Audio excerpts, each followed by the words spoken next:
So far this season, we have been absolutely riding high to heights we never thought that we would achieve this quickly here in Turkey. But we were losing Ali Demirel, who was one of our attacking trio up front. He wanted to leave from the beginning of the year. Well, he was finally gone, so we decided to pick up some reinforcements, did a little bit of tinkering, not only for this year, but in preparation for next year's potential European run. And we may have tinkered just a little too much.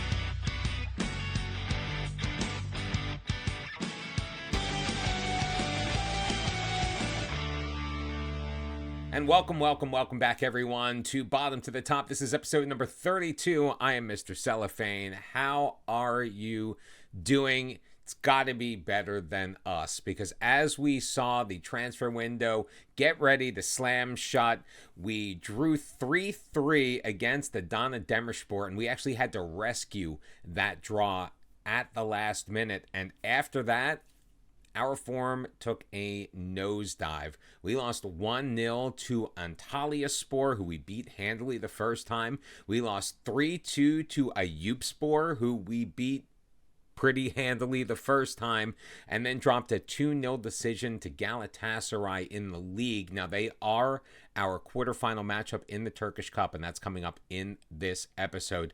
2-0 was your score before we finally were able to right the ship at home against Göztepe with a 3-0 victory. However, that came with a price. And that price is a massive injury to Boubacar Traore. He broke his lower leg on a tackle. He's going to be out 6 to 7 months. His season is over. He was named player of the match 5 times, 14 goals in all competitions in 22 total appearances. He was very clearly, far and away, our best offensive player, and we are now going to have to make do without him. Now, we did mention some tinkering as we made some moves in and out in the final days of the transfer window. First to go is Franco Lobos. Now, he was out on loan up until the end of December, so it was kind of a year-long plus for him. Really has no place in the squad. He's primarily a wing player. He did have some ability to play striker, and of course we made this move before we knew that we were going to be without Boubacar Traore. So we sold him to Everton in Chile for 125,000 euros.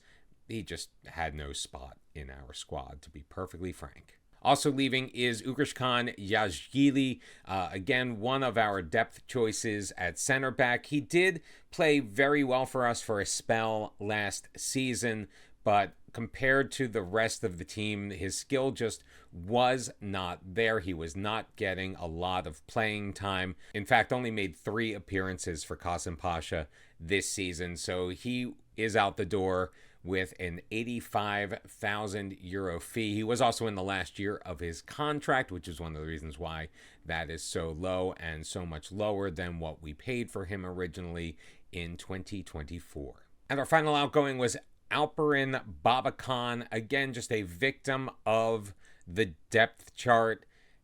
29 years old, puts him on the older end of our center back core, and we were finding Isa Yilmaz was just kind of growing into the position, even though he hasn't really played for us. Benedict Joseph has been absolutely amazing, really replacing Kenneth Omerio, to be honest, as our primary center back pairing with Aureli Amenda. So Babakan was not getting the playing time he wanted. He was becoming unhappy. We sent him out on loan to UTA Arad. There is an optional transfer fee that could be 900 grand. We didn't pay anything for him, so ultimately all profit at the end of the day. Now, coming in, we have a very talented attacking player in Endri Shikishi, the Albanian, 30 years old, coming in from Pendikspor. I mean, we just brought him in for a couple of reasons. We needed another option on the attack. Also, we are worried that Yusuf Insi is not going to renew his contract. He wants to explore his options at the end of the year. So this was as much forward thinking as it is a move for today. He's made 4 appearances for us so far, 3 as starts. He does have a goal and a semi-decent average rating at a 6.88. Also coming in is 25-year-old Turkish defenseman Adem Dojan.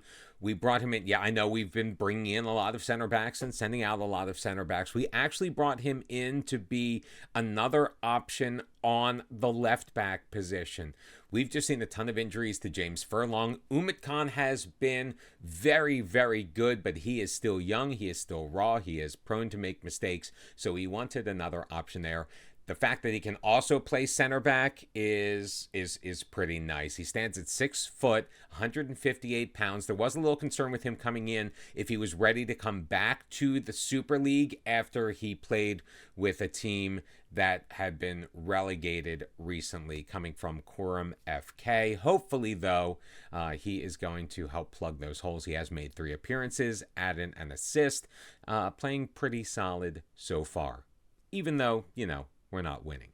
And finally, one more move for the future. He was cheap, he's talented, and could be useful in a pinch. It's Eren Öztürk, an 18-year-old Turkish national. He has capped at the U18 level, so we like to see those kind of players. A ton of potential. He's primarily a wing player. Yes, we don't have wings. We are training him to be a center forward. Maybe he could be somebody who could assist, spell Sakishi, spell Iron Gomis, who we decided to hang on to. We rejected a number of loan deals for him, and also potentially take over once Yusuf leaves, if Yusuf decides to ultimately not renew his contract. We are going to keep trying, I promise, because Yusuf has been a pretty good player for us, but he's creative. He likes to be in that playmaker role. We could use somebody like him, so hopefully he will pay dividends as we move forward through the years. As a nice little bonus entry, Sakishi did score the goal of the week. It came in the 56th minute against Göztepe. Massive free kick from about 30 yards out, finding the top corner over the wall. It put us up 1-0. It was the first of the 3 goals that we scored. German Diaz, by the way, his goal in the 63rd minute was the 3rd best goal of the week. So, silver linings from the Traore injury, I guess. But before we hop back into the football action, we have our youth intake, and it has been judged to be an excellent one. At the top of the class, a striker, Firat Sivtsi. Look at that finishing at first. Like, his technicals already as a striker are just absolutely fantastic. I wish he was taller. I wish he was faster. He's only 16 years old.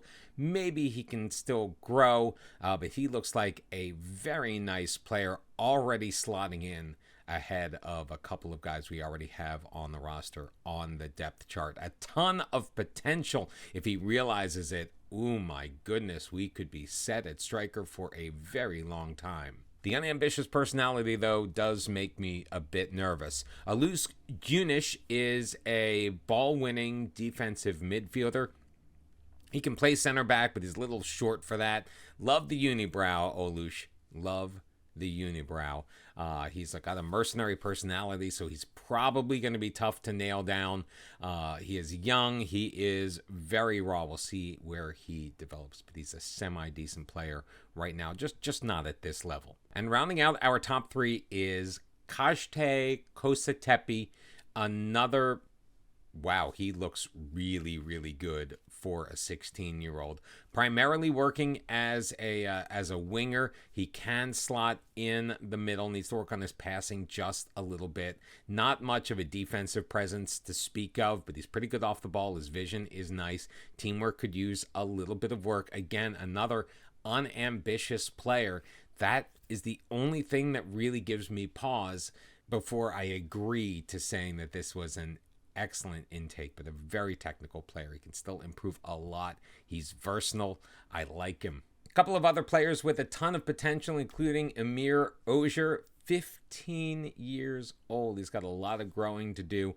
Already standing at 5'10", needs a little bit more speed. He's a ball-winning defensive midfielder. This one, at least, is fairly ambitious. He is young. He is raw, but good tackling so far. I love the work rate, the aggression, the bravery. The mental aspects of this kid are already in place at 15. And Ahmet Kosaman is primarily a winger. We'd have to retrain him if we were going to have any use for him. He's got no value right now, so we'll see how he develops. 15 years old, a dual German-Turkish national, joining us as a free agent, standing at 5'8", only 123 pounds, but again, at 15 years old, plenty of room to grow. The fact that he was born in 2011, oy. Heading into match week 27, we find ourselves in 5th place on 48 points. We are in a European position by 4 points over Besiktas. We are only 3 points behind Ayubspor, who we can leap ahead with a victory. They have already played, so this is our game in hand. And we're taking on a Bandırmaspor team that we have already beaten twice this year. Once in a friendly, another time in the league. So we are hoping that even though this match is on the road, we're able to pick up a victory. It's a big match. First of 3 in 7 days coming up in the middle of this match. And Rizespor in the league is our quarterfinal matchup in the Turkish Cup against Galatasaray. Wish we'd gotten a bit of a better draw, but beggars can't be choosers. We lost to them 2-0 in the league just a couple of weeks ago. We're going to hope to bounce back. Here is the team that is looking to continue things from the fantastic 3-0 victory over Göztepe. It's going to be Moritz Nicholas in goal. A back four of Umut Khan, Adem Dojan, Amenda, and Kenneth Omerio. Ogashan and Diak will be at the base of the midfield, with Ali Khan returning to lead the way as our advanced playmaker. Sakishi is going to be on the attack, along with Kanpalat Shelik, who in 4 matches in the Cup has 4 goals. And German Diaz is going to slot in as our striker in place of the injured Boubacar Traore. The big question is, have we settled down after all of our tinkering in the January transfer window? It's been Bandırmaspor in the white. We are in the dark gray. Omeru throwing it in. Kanpalat, though, can't hold on to it. Batukan Kor coming on right way with it, getting away from Kanpalat Shelik, and blowing right past Umut Khan as well, taking it all the way up the sideline, throwing it into the middle before Omeru finally clears it away, but Hole Anderson is going to recover. Omeru, though, steals it once again, dropping it for Nicholas. And can we settle down, please, boys? I mean, in the first couple of minutes of this match, we are not looking super impressive. Omeru along the near sideline turns it over. Gallego now ahead for Starita. He's in behind the defense, chipping it into the middle off of the crossbar. We are getting so very lucky because we are playing so very poorly. Not what I expected from this team to start off this match against Bandırmaspor, currently in 17th place, a relegation candidate. I mean, they are on 17 points. They're already 6 points from safety with about, I forget how many matches are left. There are 18 teams, so 34 matches. So 7 matches left to go? They're pretty much guaranteed to be relegated for the most part.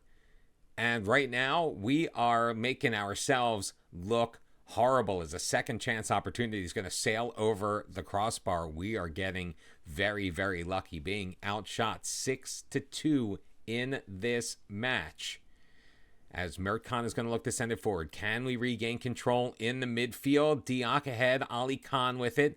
Plays it for Sakishi, was to drop back for it. Adem for Umut Khan along the sideline. He's going to be double teamed, and he'll throw it all the way back to Nicholas coming out of his zone. Amenda with it. Over for Adem.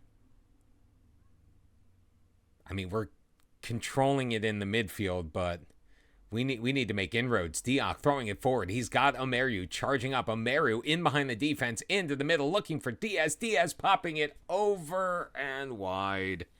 Oh, he tried to chip the goalkeeper, but unfortunately unable to find the target. Kampolat Shelik did play in a U19 match earlier in the week, so we are going to take him off at halftime. He is just gassed. We tried. Sakishi not playing very well either. We're not getting a ton of opportunities on attack, just the 4 shots on goal, only finding the target the one time, even though we have enjoyed the majority of the possession, 68 to 32%. We're just not getting it done. For right now, I am content for just making the one change. It's going to be Mateus Enrique in for Kampolat Shelik.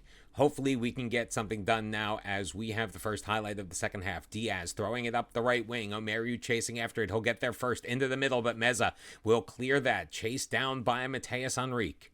Into the middle, Ugashan ahead. He's got Journeyman Diaz. Was he onside? I hope so. He has scored his 7th goal of the year, but it looks like the flag has been raised, and VAR is going to check to see if Diaz was onside, which he was not. Journeyman Diaz with a beautiful finish, but sadly, the entire play started from an offside position, and it will not count. But that gives me hope for the remainder of this match. Mateus Enrique already coming in, making a difference. Journeyman Diaz can finish it when he gets the chance. We just have to get him the ball in a good position. 65 minutes have been played. Sakishi is just not playing very well, so we are going to replace him. Yusuf Insi coming on. We'll swap him and Mateus Enrique. We'll put Enrique more on that attacking that shadow striker role. Diaz is going to remain in. Ali Khan has played decently well. Not the best, not the worst. Lamine Diak, though, on a yellow card. He is focused. He's having a decent game, but Dre Siddiqui is going to come and take his place. And we'll even swap roles with Ogushan to more of their traditional positioning. So go out there, make a difference. 2 more changes coming our way with about 25 minutes left in this match. Besiktas not yet in action. Lega with the corner kick. Adem looking to clear. Saucedo dropping it for Harris, trying to pick off the top corner, and he clips the post instead. That will go out behind for a Kasımpaşa goal kick. Heading down to 10 minutes remaining in this match, and no score so far. Another corner kick for the bad guys. Oh, they're going to find Carlos Gallego as he opens up his Bandırmaspor account on the far post. Oh, not what we wanted to see. I mean, Yusuf going in there, missing it. Gallego just waiting at the far post. The ball comes right to him. And we're going to have to go to an attacking mentality. And we are going to make some other tactical adjustments. Maybe we're going to cancel that out. We're going to see what happens here. Gallego with the final third throw in for Bandırmaspor as they are looking to add another. Getting it back from Dojan Khan. Gallego. Waranovic, Dogan, Baltancor missing wide. All right, now we will make some adjustments. We'll move Ali Khan up into a more attacking position. We'll move our wing backs up. I think Omeru's probably a little bit gassed. Yeah, he probably is. We don't really have any good options, so I don't want to pull. Well, we can pull off. We move Mateus Enrique back into that position, bring Iron Gomes on for a final alteration to the lineup as we're just throwing the kitchen sink forward, hoping that it's going to make a difference here in the final 6 minutes or so. Cleared away by Amenda. Yusuf has it. Cedes a little bit of position for Ogushan. Siddiqui ahead. Ali Khan pushing forward to Iron Gomes. Moving it to his right foot. He's got Yusuf. Yusuf charging into the box. Carrying it wide. Mateus Enrique. Iron Gomes. Oh, and he launched it. Oh, it was a perfect opportunity for Iron Gomes. And he could not hit the target. We've only gotten 3 of our 9 shots on target for the match. And we are going to run out of time. Oh, it's another loss. Another loss to a team we should be beating. What is happening? We were doing so very well. I guess for me, what the most frustrating thing about our current run is that we haven't really been playing really badly. I mean, we've obviously gotten beat on now 4 of our last 5 matches, but no real blowouts. Even the 2-0 to Galatasaray, we were fighting for quite some time. So hopefully we can turn things around and get a different result here in the quarterfinals of the Turkish Cup. The board is already happy we made it this far, and this is the team that we're going to put out on the pitch to try to get it done. It's going to be Nicholas in goal, a back four of Furlong, Adem, Omerio, because of an injury in the week to Amenda. He is going to be on the bench instead. Claudio Vink is going to be our right back. Siddiqui and Diak will be at the base of the midfield with Semenho Pash ahead of him. Sakishi and Yusuf Insi on the attack with Adnan Karahisar as our striker. It's a primarily Turkish team for the most part, at least on the front end. Can this be the one that will see us make the semifinals? Because I'm pretty sure if we make the semifinals, we'll have a pretty easy road to the final. Injuries, suspensions, more injuries have led to us not being able to have as consistent a team on the pitch as we would like to have had as well during this last 5-match run that has just not worked out for us. And a final third throw-in for Galatasaray. Oosterwolde throwing it across. Icardi is going to tuck it inside the far post with the header for his 10th goal in all competitions. And it's going to bounce in. And Galatasaray is going to take a very early 1-0 lead in this match, and that is not what we needed. Good cross by Oosterwolde, Icardi all by himself. Nicholas came out to challenge, tried to cut down the angle, but Icardi was just the better man in that situation.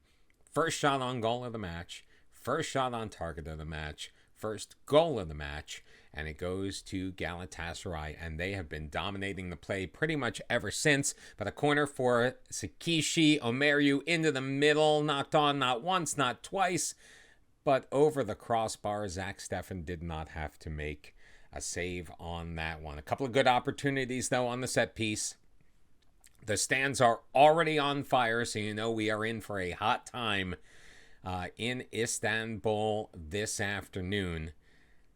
And Omerio has apparently suffered a bruised shin, although he's going to fight through that injury, I think, at least for this first half. We may bring on Benedict Joseph. 5-3 your shots on goal in favor of Galatasaray. They enjoyed 2/3 of the possession, which is kind of against the way that we have been playing recently. And most importantly for them, they lead on the scoreboard 1-0. All things considered, we have played a very solid game. However, we are going to bring in Benedict Joseph just because Kenneth Omerio picked up a slight knock earlier in the match, and our experience has shown us that that tends to lead to a later problem. So Benedict Joseph is going to come in. Long throw in by Yusuf Insi. He'll get it back from Siddiqui. Plays it to Samed. His shot is going to go off of Steffen, deflected behind. It will be another corner kick opportunity for Kasımpaşa. Sakishi looking to send it in near post. Can't find a dem. Joseph is there. Drops it to Yusuf, and Yusuf Insi, with his 6th goal of the season in all competitions, has equalized this one at 1-1, less than a minute and a half into this second half. This is why we play for those set pieces, because we are pretty good at them. Benedict Joseph getting control of the ball outside of the 6-yard box, laying it back to Yusuf Insi, who had a good angle, puts it past Zach Steffen to get the equalizer just a minute and a half into the second half. And we are looking for more. Throwing Claudio Vink, Joseph into the middle. Siddiqui has a man on him, so he'll drop it to Adem. Played forward to Sakishi. Adem once more with the ball as he moves it slightly to his left. Furlong now. Cutting it infield, cut off by Ziyech, playing it ahead. Adem will knock it clear. Pass intended for Furlong, can't find its target, but Claudio Vink sending it forward. Alvaro Sanz knotting it down to Hakim Ziyech, pushing it to the far sideline. Reversing field back for Alvaro Sanz. Maria with it for Sanchez at the base of the midfield circle. Oosterwolde, Icardi ahead for Yusuf Yazinci. Aiden looking for Salih. Salih's got it, pushing it past Adem, and Adem's going to step in front of him, take him down. That will be a penalty that we did not need to see. Salih is also on the ground injured, so I expect a card for Adem as a result. So that is going to be Adem's last play in the match, assuming that the penalty is awarded, which it will be. So we are heading over. We're going to switch Joseph over here. We're going to bring in Aurel Amenda to take his place. Adem, you have done enough damage for today, because I am fairly certain that Galatasaray is going to take a 2-1 lead as they look to head to the penalty spot. Yusuf Yazitsi is going to line up over the ball. He's left-footed, sends it in, sends Nicholas flying to the side, but he drills it down the middle and low. 13th goal of the year in all competitions. It is now Galatasaray once again reclaiming a 1-goal lead. And it appears that no matter what we do, no matter what we try, we just can't seem to get over that hump recently, and we keep biting ourselves in the butt as Ziyech is going to drill that one high and hard and strong. Ali Khan coming in for Samed Sakishi will make way for German Diaz. And do we have any other moves we can make? Yeah, Claudio Vink, because of the injury, is going to cede his position to Mateus Enrique. So we're playing a team that's closer to what we were playing in the past before we made any of the transfer moves. Let's see if it does anything for us as we shift to a more attacking mentality for the final 20 minutes of this game as well. I mean, we've got 2,500 fans in attendance cheering us on. Ali Khan with the free kick, clatters it off the post, rebound. Stefan makes a brilliant save. Perfect positioning. Can Furlong deliver on the corner and get this even once again? He cannot, but Joseph is, he's going to head it to nobody.